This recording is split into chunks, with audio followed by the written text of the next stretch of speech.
പാലക്കാട് നഗരസഭയ്ക്ക് മുന്നിൽ കോൺഗ്രസ് പ്രവർത്തകർ ബി.ജെ.പി. സംസ്ഥാന അധ്യക്ഷൻ രാജീവ് ചന്ദ്രശേഖറിന്റെ കോലം കത്തിച്ചതിൽ പ്രതിഷേധിച്ച് ഡി.സി.സി. ഓഫീസിലേക്ക് യുവമോർച്ച പ്രവർത്തകർ പ്രതിഷേധ മാർച്ച് നടത്തി. കോൺഗ്രസിൽ താഴെത്തട്ട് മുതൽ ഏറ്റവും ഉന്നതൻ വരെ അഴിമതിക്കാരാണെന്ന് ചൂണ്ടിക്കാട്ടിയായിരുന്നു പ്രതിഷേധം. മരമുറി ചാനലിന്റെ വ്യാജ വാർത്തകൾ ഏറ്റുപിടിച്ച് ബി.ജെ.പി. സംസ്ഥാന അധ്യക്ഷന് നേരെ വന്നാൽ കയ്യും കെട്ടി നോക്കിയിരിക്കില്ലെന്ന് പ്രതിഷേധം ഉദ്ഘാടനം ചെയ്ത ബി.ജെ.പി. ഈസ്റ്റ് ജില്ലാ അധ്യക്ഷൻ പ്രശാന്ത് ശിവൻ വ്യക്തമാക്കി. ഇന്നുച്ചയ്ക്ക് 12 മണിയോടെയാണ് കോൺഗ്രസുകാർ പാലക്കാട് നഗരസഭാ കാര്യാലയത്തിന് മുന്നിൽ ബി.ജെ.പി. സംസ്ഥാന അധ്യക്ഷൻ രാജീവ് ചന്ദ്രശേഖറിന്റെ കോലം കത്തിച്ചത്. തൊട്ടു പിന്നാലെ ബി.ജെ.പി. ജില്ലാ കാര്യാലയത്തിൽ നിന്നും യുവമോർച്ച പ്രവർത്തകർ ഡി.സി.സി. ഓഫീസിലേക്ക് മാർച്ച് നടത്തി. ഡി.സി.സി. ഓഫീസിന് സമീപം മാർച്ച് പോലീസ് തടഞ്ഞു. തുടർന്ന് ഡി.സി.സി. പ്രസിഡന്റ് എ തങ്കപ്പന്റെയും രാഹുൽ ഗാന്ധിയുടെയും കോലം കത്തിച്ചു. ഡി.സി.സി. പ്രസിഡന്റ് മുതൽ രാഹുൽ ഗാന്ധി വരെ അഴിമതിക്കാരാണെന്ന് ആരോപിച്ചായിരുന്നു കോലം കത്തിച്ചത്.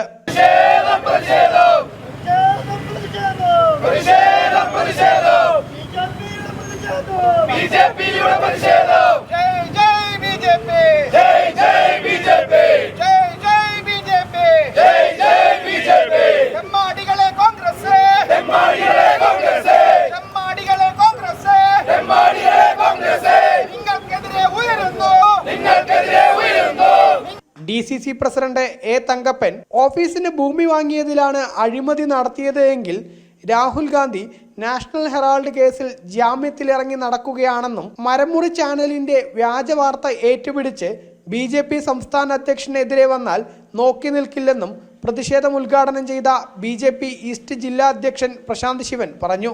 അടിമുടി കള്ളന്മാരെ കൊണ്ട് നിറഞ്ഞൊരു പാർട്ടി. ഏറ്റവും താഴെത്തട്ടില് ഇവിടെ ഡി.സി.സി. ഓഫീസ് വാങ്ങുന്നതിന് എന്ന് പറഞ്ഞുകൊണ്ട് സഹകരണ സംഘങ്ങളിൽ നിന്ന് സംഭാവനകൾ സ്വീകരിച്ചുകൊണ്ട് അഴിമതി നടത്തിയ കോൺഗ്രസ് പാർട്ടിയുടെ ജില്ലാ അധ്യക്ഷൻ ശ്രീ തങ്കപ്പൻ ഈ കോൺഗ്രസ് ഓഫീസ് വാങ്ങുന്നതിന് വേണ്ടി 4 വർഷങ്ങൾക്ക് മുൻപ് 5 ലക്ഷം രൂപയ്ക്ക് കരാർ എഴുതുന്നു. അത് കഴിഞ്ഞ് 2 വർഷം കഴിയുന്ന സമയത്ത് 2.5 ലക്ഷം രൂപയ്ക്ക് ആ ഭൂമി മറിച്ച് വേറൊരാൾ വാങ്ങും. ഇത്തരത്തിൽ തട്ടിപ്പും വെട്ടിപ്പും നടത്തിയ ഒരു ജില്ലാ പ്രസിഡന്റ് കോൺഗ്രസ് പാർട്ടിയുടെ. ഇനി ഇവരുടെ പ്രതിപക്ഷ നേതാവ് പുനർജനി തട്ടിപ്പ് നടത്തിയാള്.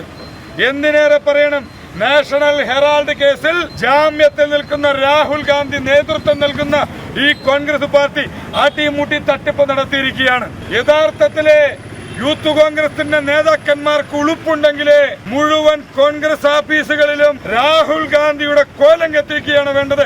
ഇത്തരത്തിൽ കള്ളന്മാരെ കൊണ്ട് നിറഞ്ഞൊരു പാർട്ടിയാണ് കോൺഗ്രസ് പാർട്ടി. ഇതേ മാധ്യമത്തിന്റെ പ്രതിനിധിയെ കയ്യേറ്റം ചെയ്യുകയും ചാനൽ ഓഫീസിലേക്ക് മാർച്ച് നടത്തുകയും ചെയ്തവരാണ് കോൺഗ്രസുകാർ. എന്നിട്ടാണ് ഇപ്പോൾ വ്യാജ വാർത്തയുമായി വന്നിരിക്കുന്നതെന്നും യഥാർത്ഥത്തിൽ കോൺഗ്രസുകാർ തങ്ങളുടെ സ്വന്തം പാർട്ടി ഓഫീസുകളിൽ ചെന്ന് രാഹുൽ ഗാന്ധിയുടെ കോലം കത്തിക്കുകയാണ് വേണ്ടതെന്നും പ്രശാന്ത് ശിവൻ വിമർശിച്ചു.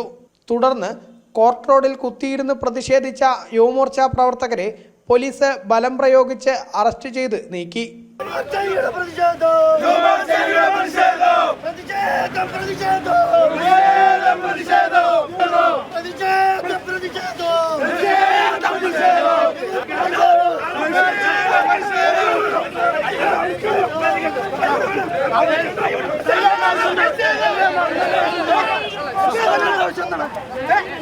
ജനം, പാലക്കാട്.